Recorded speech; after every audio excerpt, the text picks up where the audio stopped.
Jadi teori U ini adalah sebuah teori yang dikeluarkan oleh MIT dan Presensing Institute yang dicetuskan dan ditelitikan oleh Profesor Otto Scharmer, salah satu senior lecturer di MIT. Dan apa yang membuat kami merasa pas banget kalau kita mengadakan pembahasan tentang teori U dan pranic healing ini dalam sesi Twin Heart Meditation ini, karena em, saya melihat suasana yang terjadi di bumi kita yang kita cintai ini dan negara kita Indonesia yang kita cintai ini situasinya sedang menarik sekali dan kita sebagai pranic healer kami bisa melihat bahwa negara kita sedang mengalami transformasi dan ini dari sudut pandang keilmuan MIT melihat secara sistem atau sistem thinking ini bagaimana sih teori U ini bisa menjelaskan sebenarnya apa yang terjadi di bumi dan setelah itu kami akan mencoba me- menarik keselarasan dengan pranic healing. Jadi ini Profesor Otto Scharmer. Ya. Nah, jadi teori U ini melihat suatu transformasi itu terjadi dalam sebuah dalam suatu proses dalam satu proses yang ada 5 movement gitu ya. Yang pertama itu co-initiating, kedua co-sensing, ketiga pre-sensing, keempat co-creating, dan yang kelima co-evolving. Prosesnya karena berbentuk seperti huruf U gitu, makanya disebut teori U.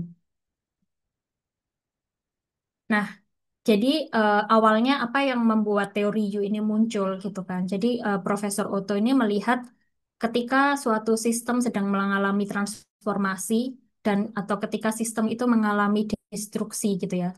Sebenarnya apa yang terjadi gitu.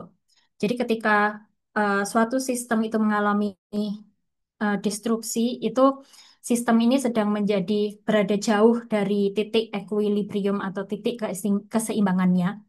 Dan di titik itu ada banyak item atau kayak kita menyebutnya small island of coherence gitu. Jadi pulau-pulau kecil yang berkesinambungan.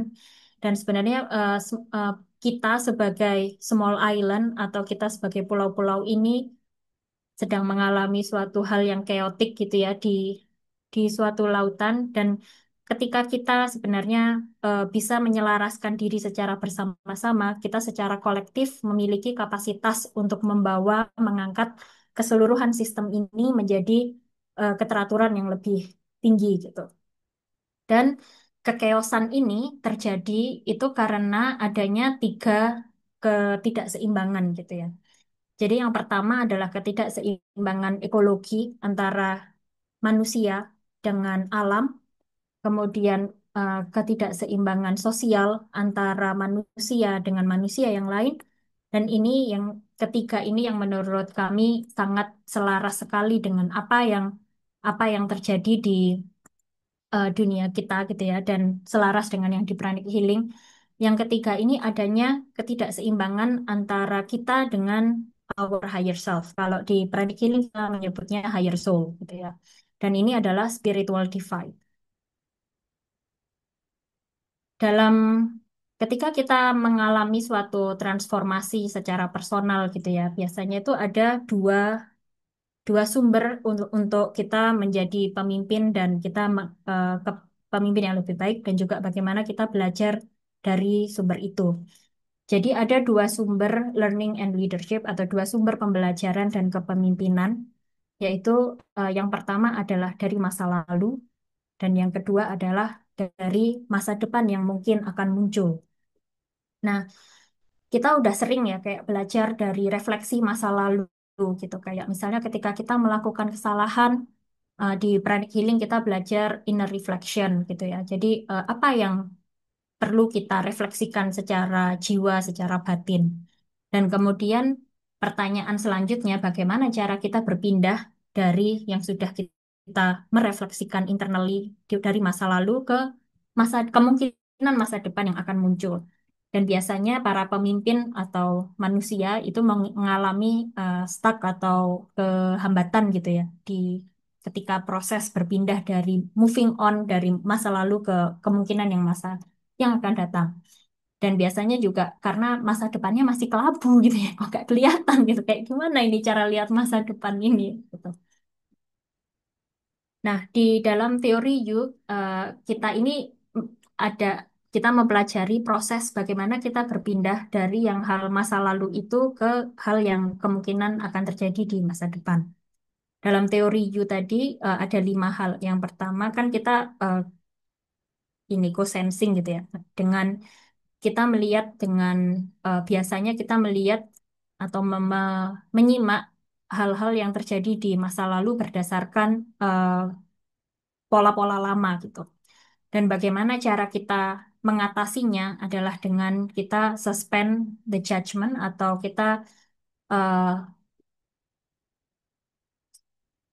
tahan untuk tidak menghakimi dan kita lebih mengembangkan keingintahuan atau kita being open mind untuk mencari tahu sebenarnya apa. Dan ketika sudah kita lebih mencari tahu, biasanya selanjutnya kita sudah mulai bisa melihat dengan seeing with the fresh eyes. Jadi melihat dengan mata yang jelas. Dan di saat itu biasanya kita perlu lebih berempati gitu. Dan bagaimana cara kita bisa berempati tanpa being empat gitu ya, terlalu empat. Yang empati yang functioning gitu dengan cara compassion gitu. Kita membuka hati kita.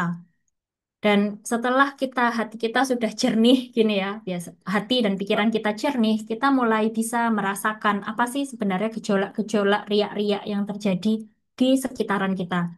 Kita merasakan atau sensing from the field, kita merasakan dari sekitaran kita. Dan ketika kita sudah mulai merasa jenak dan kita bisa merasakan sekitaran kita, kita mulai kita disarankan untuk letting go dengan lebih berani, kita open will. Dan ketika itu kita bisa bersatu atau connect dengan sumber kita, eh, pre-sensing atau hadir utuh sadar penuh, dan kita bisa melihat siapa diri kita sebenarnya dan apa sebenarnya misi jiwa kita.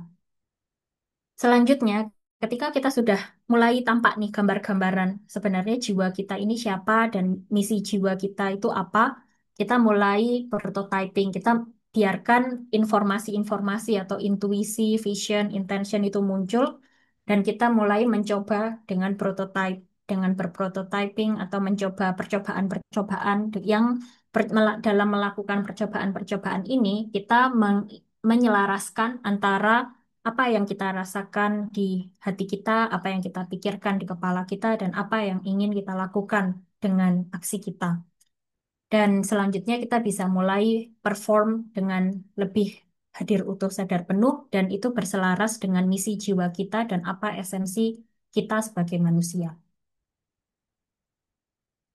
Nah, dalam teori juga kita melihatnya sebagai attention, intention, dan agensi. Jadi atensi kita lebih dijenakkan agar kita bisa paham apa intensi kita sebagai manusia di bumi ini, kemudian agensi kita apa, langkah apa yang akan kita lakukan sebagai jiwa. Dan ini adalah bentuk arsitektur dari ketika para pemimpin atau manusia bisa melakukan koneksi dengan apa yang terjadi dalam dirinya. Itu akan menumbuhkan co-creation dan akan terjadi ekosistem. Tapi kalau misalnya nggak terjadi, yang teman-teman bisa lihat, misalnya orangnya denial, kemudian nggak mau melakukan sensing, nggak mau merasakan apa yang terjadi di sekitarannya, kemudian being absent, nggak menyadari misi jiwanya apa, dirinya seperti apa, akhirnya ada kecenderungan untuk saling menyalahkan. Dan ketika eh, orang-orang atau manusia-manusia pihak-pihak saling menyalahkan, akan muncul destruksi dan akhirnya ya self destruction seperti yang kita sudah lihat ya beberapa minggu kemarin. Nah, ini adalah ketika manusia-manusia ini bergerak berdasarkan ekosistem. Jadi ini adalah arsitektur dari eh, separation atau perpisahan. Tapi ketika kita melakukan eh, intensi atau transformasi secara sistem dan kita memiliki kesadaran menjadi pemimpin yang berkesadaran secara ekosistem bukan dari ekosistem, kita akan membentuk koneksi dengan manusia-manusia yang lain. Nah, eh, kita memang yang dibutuhkan untuk bisa ke arah situ, kita membutuhkan stillness. Dan ketika kita mendapatkan keheningan dan kedamaian itu, kita bisa mewujudkan equanimity atau em, ya kalau yang tadi teman-teman mungkin melakukan meditasi Twin Heart, ada momen di mana teman-teman itu silent kan, jadi ada tiba-tiba hening, nggak ada suaranya apa-apa. Dan rasa yang apa teman-teman rasakan ketika hening di saat Twin Heart Meditation itulah yang kita sebut equanimity. Dan bila manusia itu sering mengalami atau merasakan equanimity ini, akhirnya akan tumbuh yang namanya humility gitu. Akan muncul, akan ada rasa bahwa ya memang kita ini makhluk ciptaan Tuhan, kita hanyalah alat ilahi untuk melakukan sesuatu apa misi kita di bumi ini. Nah, masalahnya kalau misalnya yang tadi disebutkan ada ketidakseimbangan antara ekologi, sosial, dan spiritual, kita akan sama-sama secara bersama-sama menciptakan hasil yang semua orang nggak inginkan gitu. Dan polikrisis atau krisis muncul di mana-mana seperti yang saat ini terjadi. Makanya kenapa kita kami di Pranic Healing Nusantara melakukan gerakan penyembuhan dunia, yaitu uh, kita lakukan meditasi Twin Heart bersama-sama untuk pemberkatan Indonesia dan pemberkatan bumi di setiap hari Senin, Rabu, dan Jumat. Itu cuma di Indonesia aja dan di negara-negara lain juga melakukan itu. Yang kita harapkan adalah kita secara kolektif menciptakan hasil yang lebih surga di bumi gitu ya, lebih damai untuk kita semua. Karena apa? Apa yang terjadi di dunia kita, dunia sosial kita, apa yang kita observe atau social system, itu kan apa yang kita bisa observe. Itu tuh menunjukkan kualitas dari tanah kita. Kalau teman-teman lihat, ini kan ada gambar pohon gitu ya. Pohon yang sehat dan pohon yang kuat itu bisa muncul kalau akar-akarnya kuat. Dan bagaimana cara kita membuat akar dari manusia-manusia ini kuat dengan cara membuat kualitas tanahnya itu bagus gitu. Ketika kualitas tanah itu bagus, berarti kualitas dari awareness atau relationship-nya atau kualitas dari berkesadaran dan berelasinya menjadi lebih bagus, sehingga akar-akar itu akan kuat dan hal-hal yang kita observe, yang kita observasi dan hal-hal yang terlihat tampak nyata di mata kita, itulah yang terjadi di social system.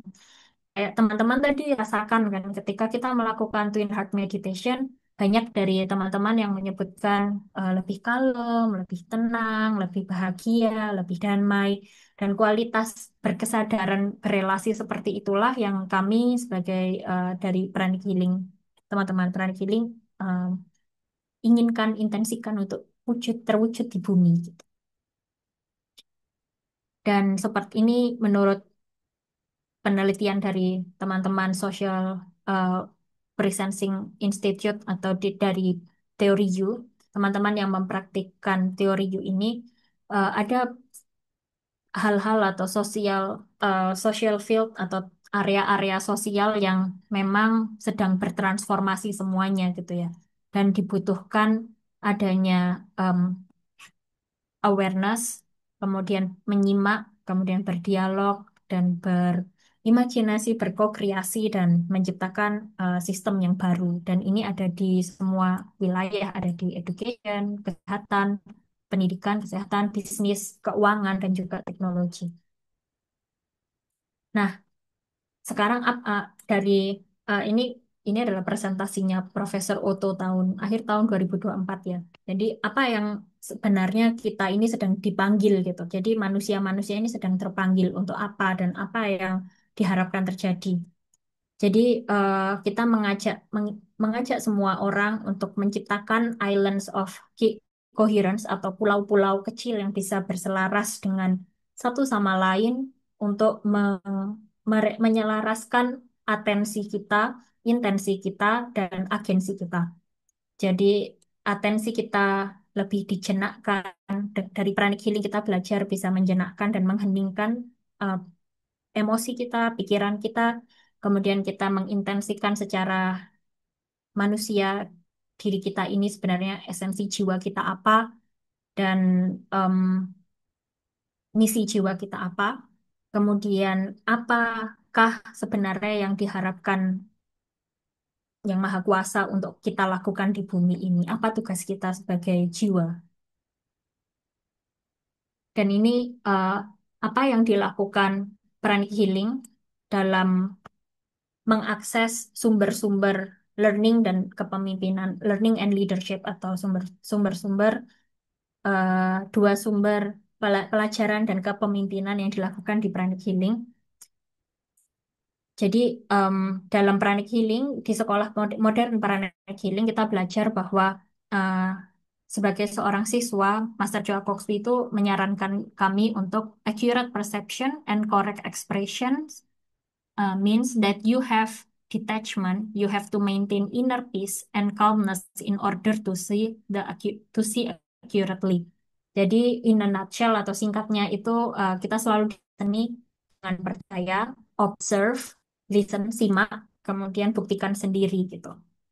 Dan dengan melakukan Twin Heart Meditation, kita akan lebih bisa mengakses curiosity kita, compassion kita, dan menjadi lebih courageous untuk melihat apa misi jiwa kita, apa jiwa kita sebenarnya. Dan kita juga diajak untuk selalu melakukan terapi memaafkan agar kita bisa lebih go deeper into who we are as a jiwa gitu. Dan di Pranic Healing juga kita belajar Soul Meditation atau Achieving Oneness with the Higher Soul. Ada kelas namanya Achieving Oneness with the Higher Soul atau kemanunggalan jiwa. Jadi eh, kalau yang tadi itu adalah Twin Heart Meditation, itu adalah kelas di mana kita lebih ke arah bagaimana kita berhubungan dengan manusia yang lain melalui keilahian. Nah, di Soul Meditation ini lebih ke arah kita sebagai pribadi melihat misi jiwa kita apa. Dan setelah itu, bagaimana kita melakukan agensi kita, ketika kita sudah mengenal jiwa kita itu apa dan misi jiwa kita apa, kita bisa melihat spiritual project. Spiritual project ini mungkin teman-teman sering ya dengar kata-kata, jadikan pekerjaanmu itu ibadahmu gitu.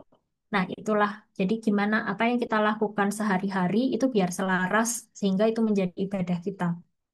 Dan dalam melakukan agensi kita di Pranic Healing kita diharapkan untuk membentuk karakter ini. Jadi loving kindness and non-injury, cinta kasih dan tidak menyakiti, generosity and non-stealing, kemurah hatian dan tidak mencuri, honesty and non-lying, kejujuran dan tidak berbohong, industriousness and non-laziness, eh, kedisiplinan dan tidak malas, moderation dan non-excessiveness. Jadi sederhana, moderasi, cukup dan tidak berlebihan.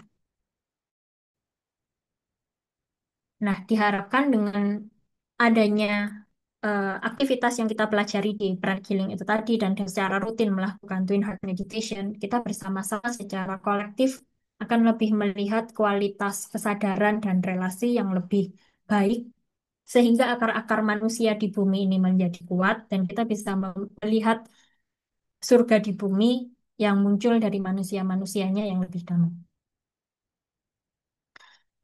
Ini yang diucapkan oleh Master Joel Coxey, practice not loving kindness and non-injury, be externally gentle and loving, but internally strong. Jadi kita tetap mempraktekkan open mind, open heart, and open will. Jadi but being gentle and loving, internally strong, karena kita mengakar, karena kita tahu esensi jiwa dan misi jiwa kita apa. Ini jadwal untuk teman-teman ingin berlatih meditasi Twin Heart setiap Senin jam